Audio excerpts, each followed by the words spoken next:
Assalamualaikum warahmatullahi wabarakatuh. Alhamdulillah, wassalatu wassalamu ala rasulillah wa ala alihi wa sahbihi wa man walah. Amma ba'du. Pertama-tama marilah kita panjatkan rasa syukur kita kepada Allah Subhanahu wa taala yang telah memberikan kita berbagai kenikmatan yang sangat besar, sehingga kenikmatan ini bisa kita rasakan, yang diantaranya nikmat sehat dan nikmat kesempatan dalam menuntut ilmu. Salawat dan salam kita junjungkan kepada Rasul kita Nabi Muhammad Sallallahu Alaihi Wasallam. Baik, perkenalkan, nama saya Dani Zulfa. Di kesempatan kali ini saya ingin menyampaikan tugas yang diberikan kepada saya, yaitu berupa presentasi yang membahas tentang peradaban Islam era Nabi Muhammad SAW di Madinah. Sebelumnya terima kasih kepada Bapak Dosen Muhammad Hamzah, SPDI, MPD, selaku dosen mata kuliah pelajaran sejarah peradaban Islam. Saya pribadi meminta maaf bila mana dalam menyampaikan materi ini ada kekurangan karena keterbatasan ilmu saya. Baik, langsung saja membahas tentang peradaban Islam era Nabi Muhammad SAW di Madinah. Ini tak lupa selalu ingat bahwa ada seseorang yang paling mulia dalam peristiwa ini, yaitu Nabi Muhammad SAW. Langsung kita membahas tentang peradaban Islam pada masa Rasulullah Muhammad SAW. Secara esensial, kehadiran Nabi Muhammad SAW pada masyarakat Arab adalah terjadinya kristalisasi pengalaman baru pada dimensi ketuhanan yang mempengaruhi segala aspek kehidupan masyarakat, termaksud hukum-hukum yang digunakan pada masa itu. Keberhasilan Nabi Muhammad SAW dalam memenangkan kepercayaan bangsa Arab pada waktu yang relatif singkat, kemampuannya dalam memodifikasi jalan hidup orang-orang Arab, sebagian dari nilai budaya Arab pra-Islam untuk beberapa hal diubah dan diteruskan oleh masyarakat Nabi Muhammad SAW dalam tatanan moral Islam. Nabi Muhammad SAW bukan hanya dijuluki sebagai Al-Amin. Nabi Muhammad SAW juga adalah seorang yang bijaksana. Peristiwa penting yang memperlihatkan kebijaksanaan Nabi Muhammad SAW terjadi pada usia yang ke-35 tahun. Waktu itu bangunan Ka'bah rusak berat. Perbaikan Ka'bah dilakukan secara gotong royong. Para penduduk Mekah membantu pekerjaan itu dengan sukarela.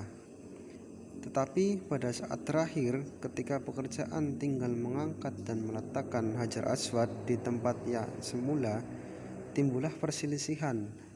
Setiap suku merasa berhak melakukan tugas terakhir dan terhormat itu. Perselisihan semakin memuncak. Namun akhirnya para pemimpin Quraisy sepakat bahwa orang yang pertama masuk Ka'bah melalui pintu Shafa akan dijadikan hakim untuk memutuskan perkara ini. Ternyata orang yang pertama masuk adalah Nabi Muhammad SAW. Ia pun akhirnya dipercaya menjadi hakim. Ia lantas membentangkan kain dan meletakkan Hajar Aswad di tengah-tengah. Lalu meminta kepada seluruh kepala suku memegang tepi kain dan mengangkatnya bersama-sama. Setelah sampai pada ketinggian tertentu, Nabi Muhammad SAW kemudian meletakkan batu itu pada tempat semula. Dengan demikian, perselisihan dapat diselesaikan dengan bijaksana dan semua kepala suku merasa puas dengan cara penyelesaian seperti itu. Yang selanjutnya menuju ke pembahasan tentang peradaban Islam era Nabi Muhammad SAW di Madinah.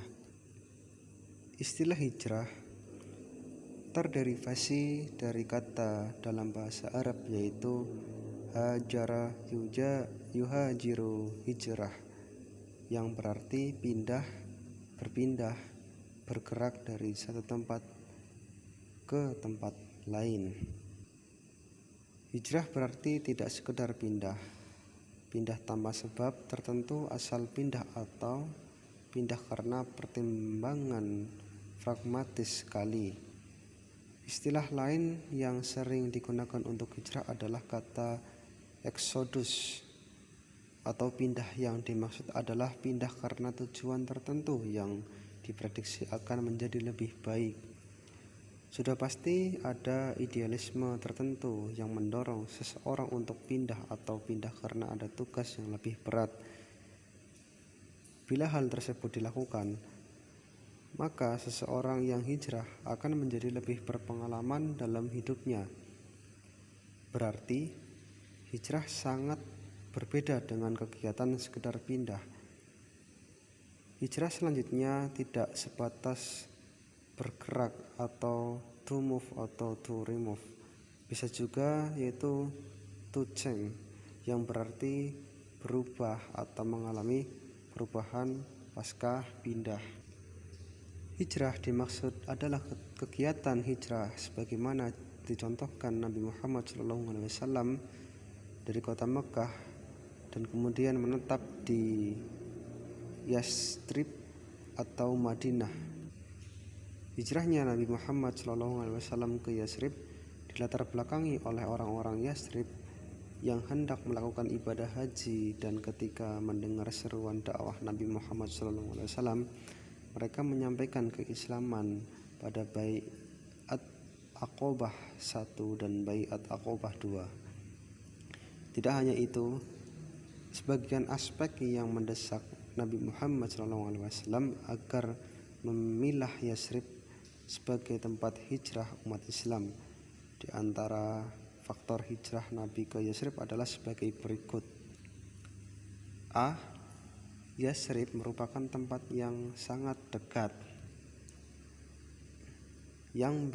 Saat sebelum diutus menjadi nabi, dia sudah memiliki ikatan baik dengan penduduk kota tersebut.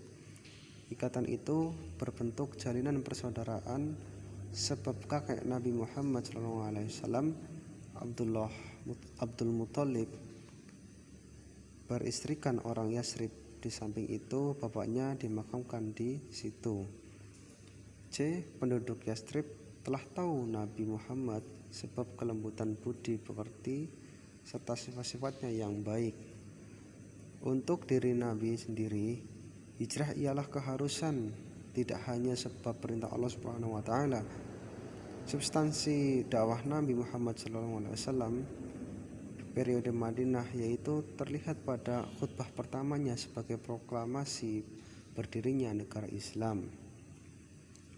Nabi Muhammad SAW menetapkan politik negara di atas dasar 1. Al-adatul insaniyah atau peri kemanusiaan. Yang kedua, asyura atau demokrasi. Yang ketiga, al-wahdatul islamiyah atau persatuan Islam. Yang keempat, al-ukhwah islamiyah atau persaudaraan Islam. Adapun peradaban dan pemikiran yang dibangun Rasulullah pada periode Madinah adalah sebagai berikut. Yang pertama itu tentang bidang intelektual atau pendidikan, yang kedua bidang sosial, dan yang ketiga bidang ekonomi. Kita membahas tentang bidang intelektual atau pendidikan. Dalam bidang pendidikan, Rasulullah membuat strategi membangun Masjid Nabawi di Madinah.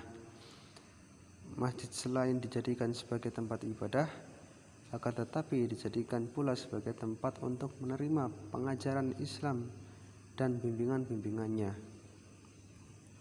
Masjid Nabawi dijadikan sebagai pusat pendidikan periode Madinah. Selain memperoleh pendidikan di Masjid Nabawi, umat Islam juga memperoleh pendidikan dari para tawanan ketika umat Islam mengalami kemenangan pada Perang Badar. Para tawanan diberi kesempatan menebus dirinya sesuai kemampuannya. Ada yang menebus dirinya dengan mengajarkan membaca dan menulis kepada kaum muslimin. Yang selanjutnya, bidang sosial.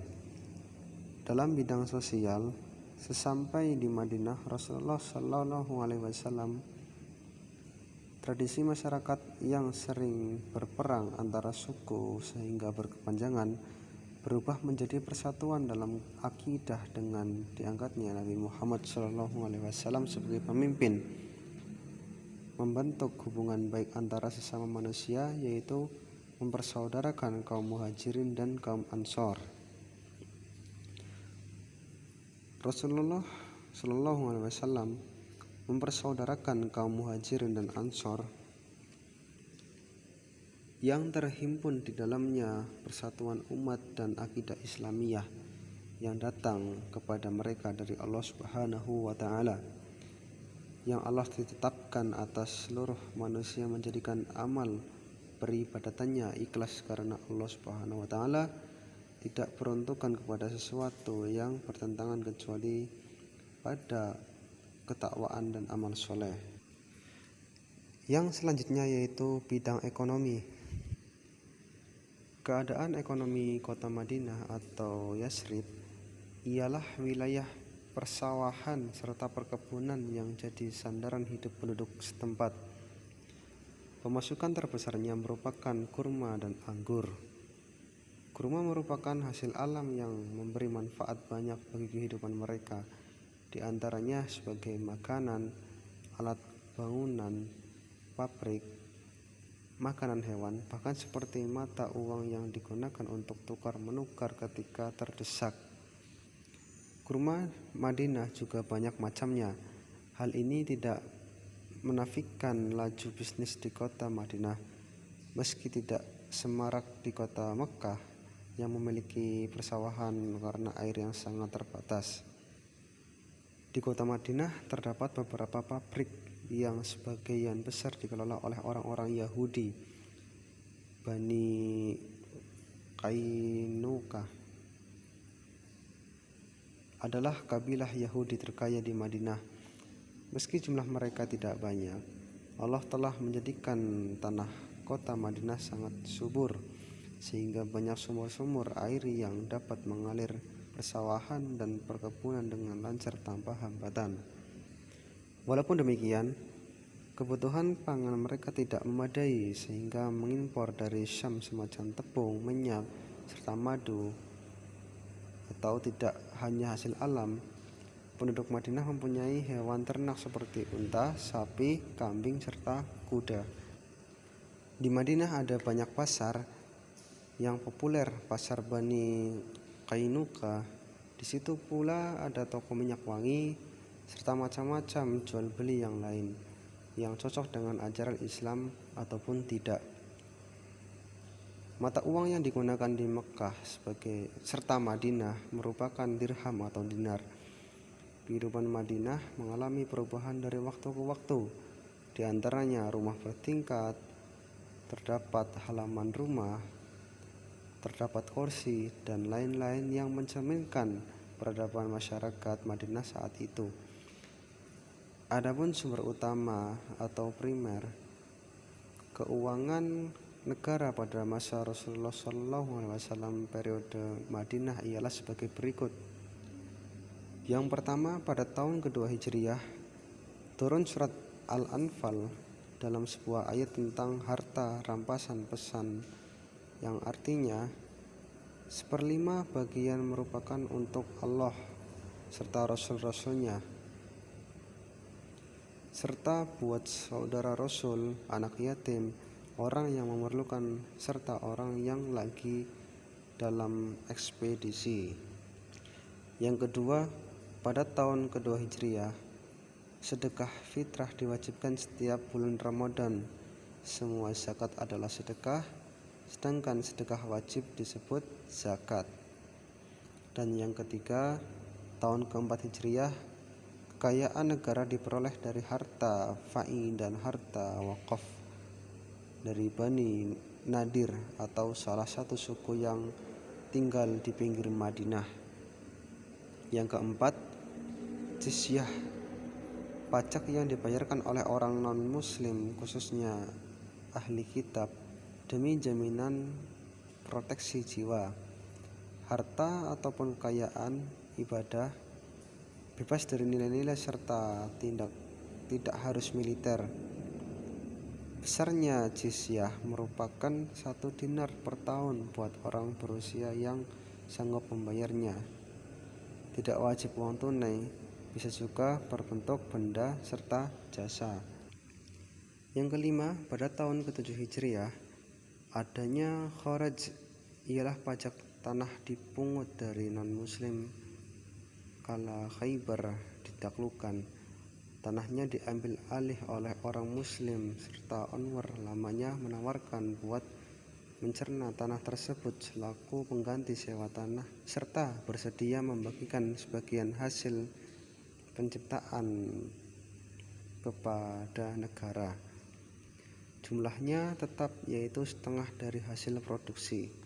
Yang keenam, usr merupakan biaya impor yang dikenakan kepada seluruh pedagang, dibayar cuma sekali dalam setahun serta cuma berlaku terhadap benda yang nilainya lebih dari 200 dirham.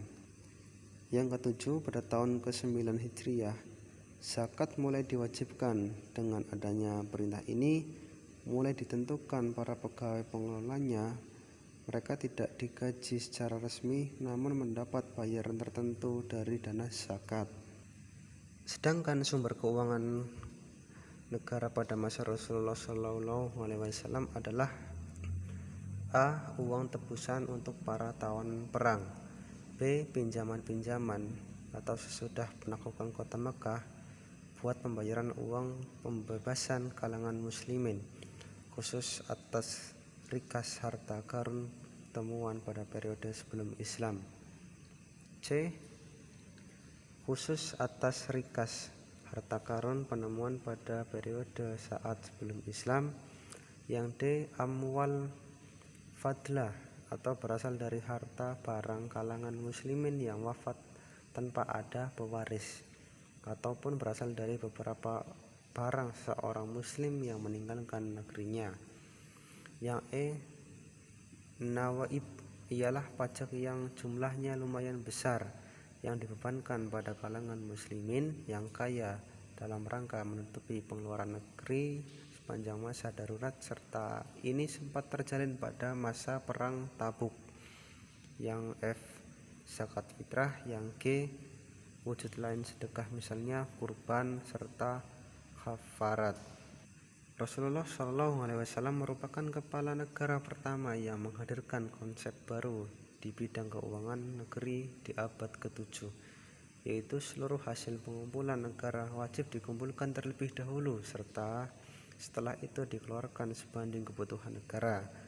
Hasil pengumpulan itu merupakan kepunyaan negara serta bukan kepunyaan individu. Tempat pengumpulan ini dinamakan dengan Baitul Mal ataupun bendahara negara. Bidang politik, Piagam Madinah. Setelah sekitar 2 tahun berhijrah, Rasulullah SAW memaklumkan suatu piagam yang mengatur hubungan antar komunitas yang di Madinah yang dikenal dengan piagam atau Wasiqah Madinah. Inilah yang dianggap sebagai konstitusi negara tertulis pertama di dunia. Piagam Madinah ini adalah konstitusi negara berasaskan Islam, disusun sesuai dengan syariat Islam. Umat Islam mengawali hidup bernegara sesudah Rasulullah SAW hijrah ke Yasrib, yang setelah itu berganti nama menjadi Madinah. Di Madinahlah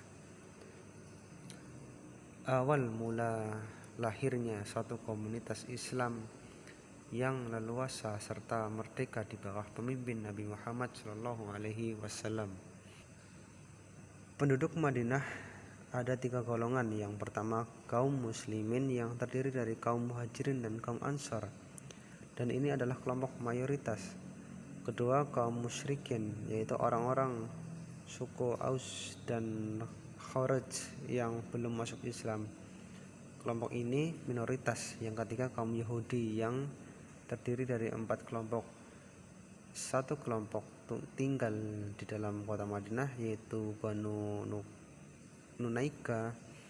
3 kelompok lainnya tinggal di luar kota Madinah, yaitu Banu Nadir, Banu Quraisyah, dan Yahudi Khibar. Jadi Madinah adalah masyarakat majemuk dari sudut pandang ilmu politik. Objek yang dipimpin oleh Rasulullah SAW dipenuhi ketentuan dikaitkan sebagai negara. Ketentuan berdirinya negara yakni terdapatnya sebuah daerah, di dalamnya terdapat penduduk, serta pemerintahan yang berdaulat.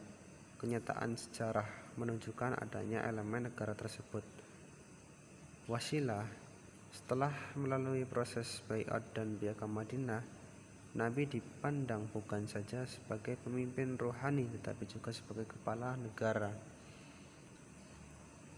Bila kita beralih kepada periode Mekah, ayat tentang hukum belum banyak diturunkan. Maka pada periode Madinah kita mendapati ayat hukum mulai turun melengkapi ayat yang telah ada sebelumnya. Ini bisa dipahami mengingat hukum bisa dilaksanakan apabila komunitas telah terbentuk. Juga dapat dicatat majemukan komunitas Madinah turut mempengaruhi ayat hukum ini. Satu contoh yang menarik pada peristiwa kewajiban zakat dan pelanggaran riba, Madinah yang dikuasai oleh Yahudi memerlukan sebuah perlawanan dalam bentuk zakat untuk mempererat ekonomi di kalangan muslim, dan pelarangan riba yang terakhir ini membawa implikasi baik ekonomi maupun praktek riba kaum Yahudi. Selanjutnya yaitu membahas tentang perjanjian Hudaybiyah. Perjanjian Hudaybiyah merupakan langkah positif untuk kemajuan dakwah Islam karena membuka kesempatan jalannya dakwah Islam.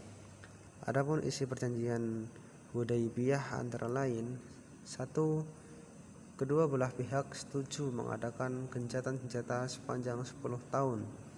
Yang kedua, tiap orang memberi kebebasan bergabung serta mengadakan perjanjian dengan Muhammad SAW ataupun dengan kalangan Quraisy.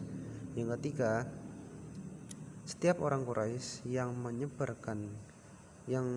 menyeberangan kepada Muhammad SAW tanpa diizinkan kembalinya harus dikembalikan. Sedangkan jika mengikut Nabi Muhammad bergabung dengan Quraisy tidak dikembalikan. Yang keempat, pada tahun ini Nabi Muhammad wajib kembali ke Madinah. Pada tahun selanjutnya, mereka diperbolehkan melaksanakan ibadah haji dengan ketentuan menetap sepanjang 3 hari di Mekah serta tanpa ada bawaan senjata. Isi perjanjian tampak merugikan umat Islam, tapi di sisi lain perjanjian Hudaybiyah menunjukkan kearifan Nabi Muhammad SAW.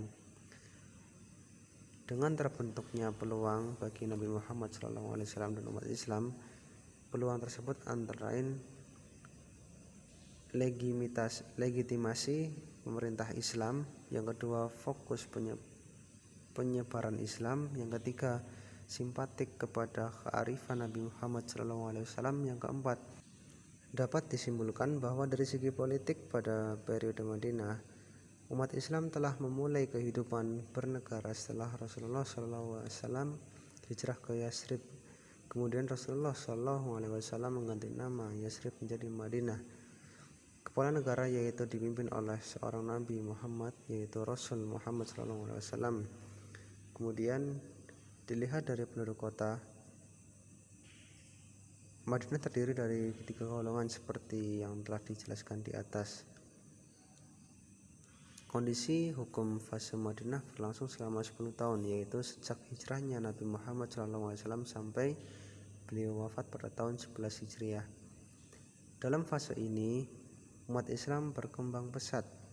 Nabi SAW mulai membentuk suatu masyarakat Islam yang memiliki kekuasaan yang gemilang kemudian dibuat peraturan-peraturan karena masyarakat membutuhkan untuk mengatur hubungan antara mereka dan hubungan antara mereka dengan umat lainnya, baik dalam keadaan damai maupun dalam keadaan perang. Untuk kebutuhan ini, disyariatkan hukum-hukum yang mengatur segala keperluan mereka, baik yang berhubungan dengan pribadi maupun yang berhubungan dengan masyarakat, seperti masalah ibadah, muamalah, jihad, jinayah, kewarisan, perkawinan, dan berbagai masalah lainnya. Oleh karena itu, surah-surah Madaniyah seperti Al-Baqarah, Ali Imran, An-Nisa, dan Al-Madinah banyak memuat ayat hukum di samping memuat ayat akidah, akhlak, dan sejarah. Demikian apa yang bisa saya sampaikan, kurang lebihnya mohon maaf. Untuk kesimpulan bisa dibaca di makalah. Terima kasih. Billahi fi sabilil haq. Wassalamualaikum warahmatullahi wabarakatuh.